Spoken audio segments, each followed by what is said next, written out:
All I can say is I wish that I owned the real amplifier that this amp sim is based on. I've actually never played through one of these amps either. So if you have played through an ENGL amp, or better yet, if you own an ENGL amp, at the end of this video, I'd love to see your comment and just let me know what model you have. This amp sim that you just heard in the full mix here, we're about to dig into the settings, by the way.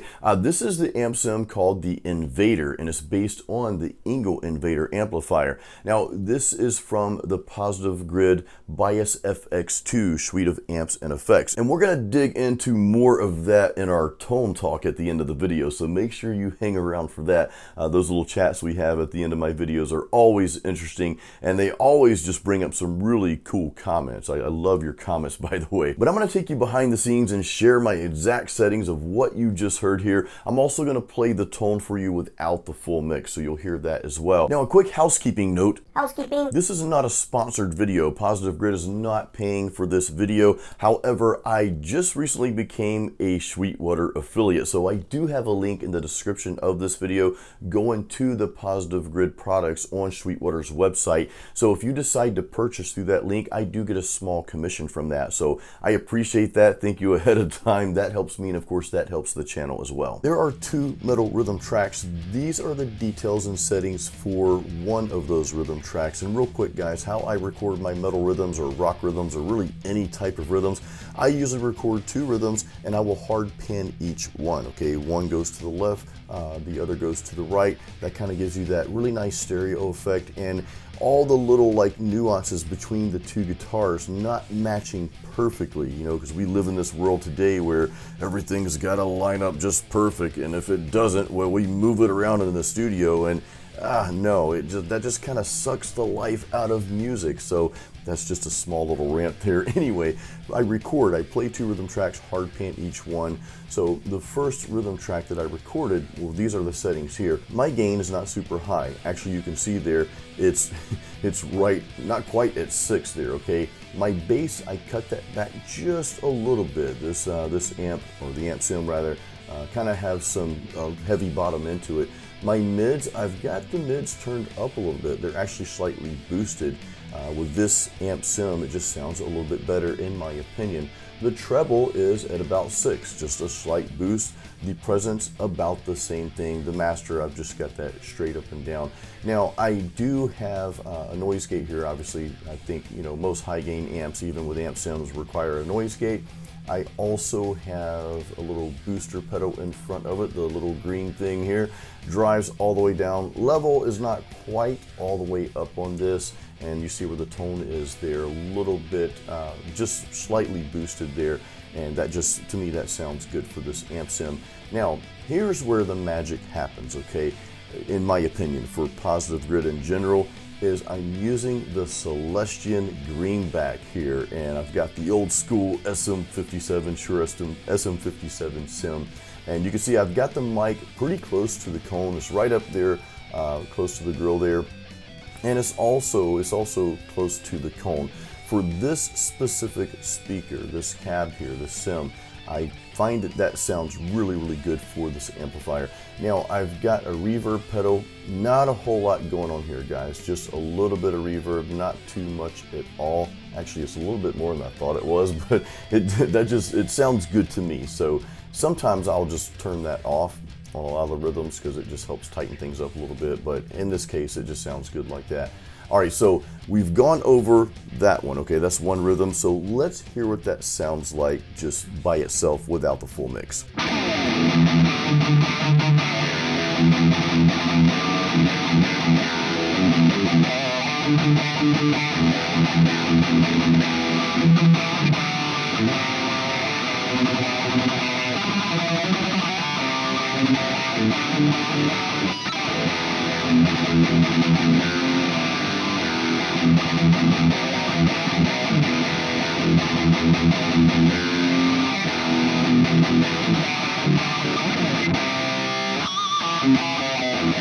Now for the second metal rhythm track here that you heard, remember I pan my tracks. I record one track, pan it all the way left, then I record a second rhythm track. I play that rhythm track again to capture those little nuances and just those slight discrepancies between those two rhythms, because you're never going to play that rhythm exactly the way you played it. Plus, as you guys heard, and I didn't say this before, but I harmonized a lot of the rhythms, right? I recorded the harmony for that second guitar, which is this setting right here.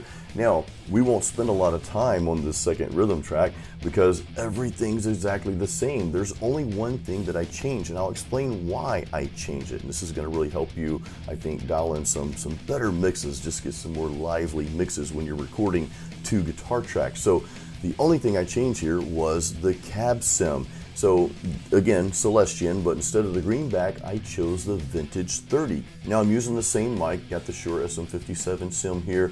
The only difference is it is close to the grill, but I moved it a little further away from the cone.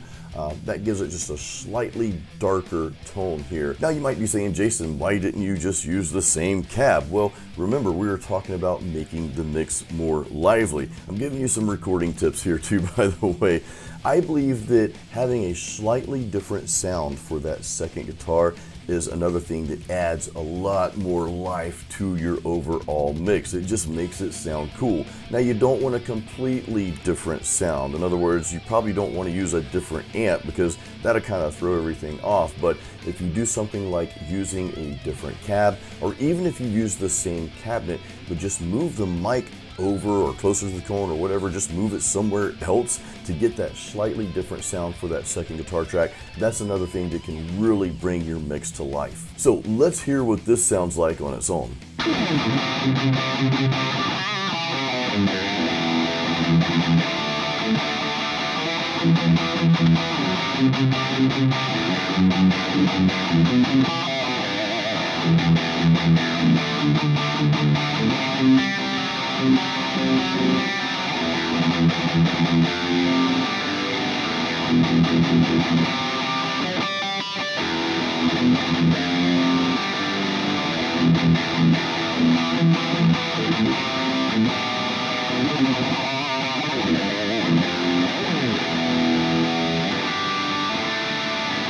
Now, before we get to the lead settings here, let's just hear what those two rhythm tracks sound like by themselves. This will be from the full mix from earlier, but I'm going to exclude the bass and the drums. So here's what those two sounds with the two different cabs.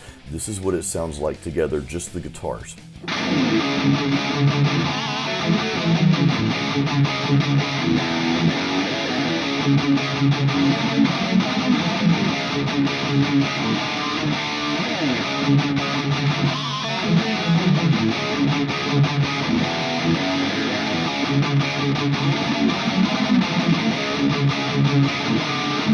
Now let's quickly go over my lead guitar tone here. So I've already got the green back up here. You can already see that.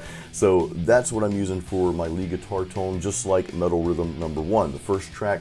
The only difference here is I've got the mic moved a little bit closer to the cone. That helps it cut through the mix, kind of cut through those rhythm guitars. Let's go to the amplifier itself though and talk about the settings briefly. I did a boost on just a few of the settings. One is the gain. I just boosted it a little bit, nothing substantial.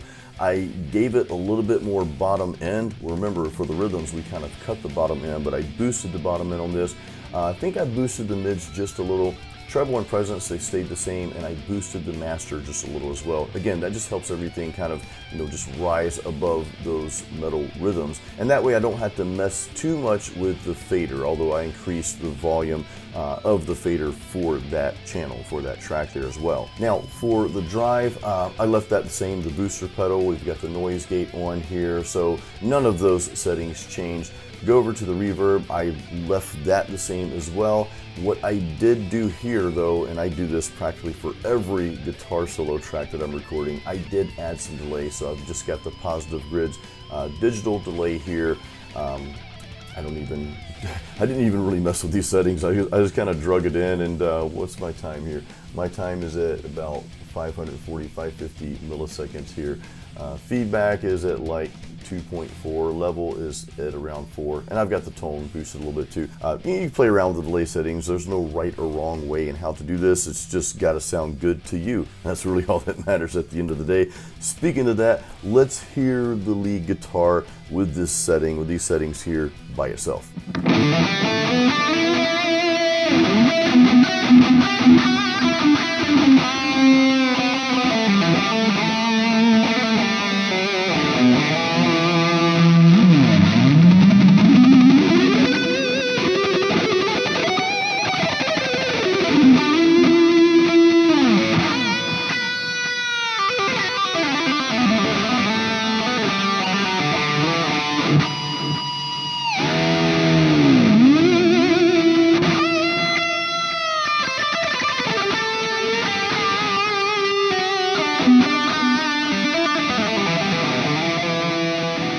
Now it is time for our tone chat, guys, and I've got two things I want to share with you here. So real quick, again, this is called the Invader, based on the ENGL Invader, which is a really cool amp, and I'm really loving the way this thing sounds, and I love the way it feels as I'm playing it. We'll get to that part, but this again is part of the Positive Grid's Bias FX2 plugin. Positive Grid has two plugins. They have FX2, they have AMP2.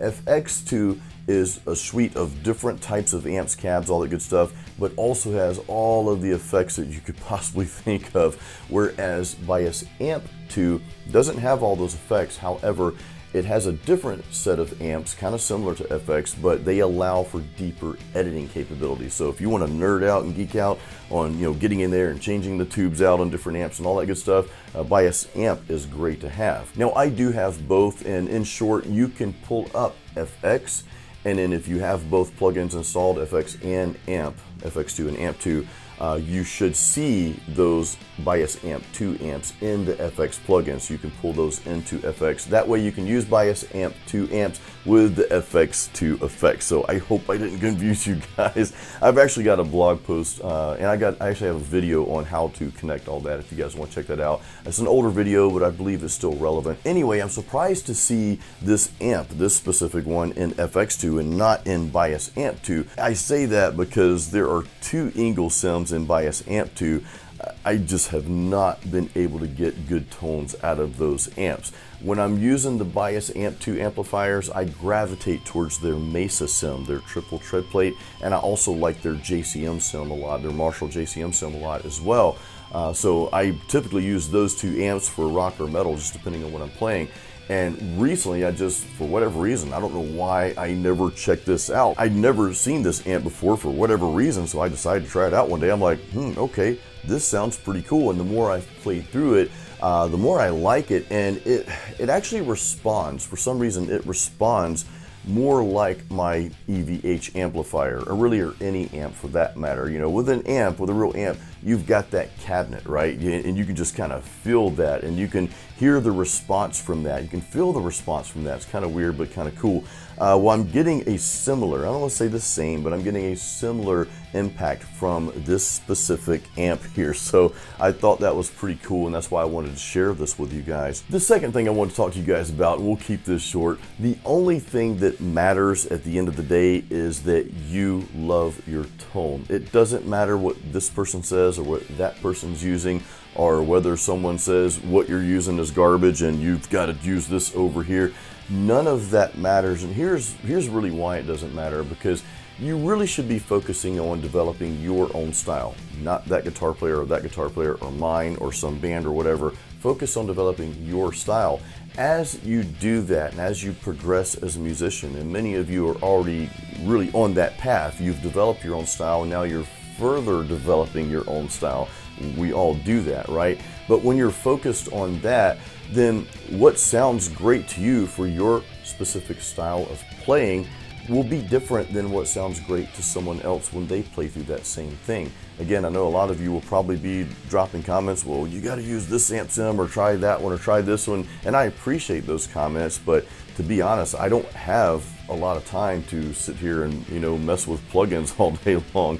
I want to focus on writing music, and if I'm not writing music, I want to focus on really practicing and getting better at certain techniques that I feel like that I'm a little behind on, that I need to get better at. And I talked about this in a recent video. Actually, I'll put it up there, to stop chasing tone, because you can spend hours and days and months or whatever, just chasing tone, trying to dial in the perfect tone, only to find the next day you're not happy with it anymore. Once you dial it in, it's like, oh, it was perfect yesterday, now it's not. And I'm not saying don't try to dial in good tones, don't tweak, and don't mess around with that. I mean, that's fun to do, but if you're not doing this for a hobby and you're in a band and you're writing music, or you're playing on stage and you're performing, really your goal is not to dial in the perfect tone every time you get in your studio.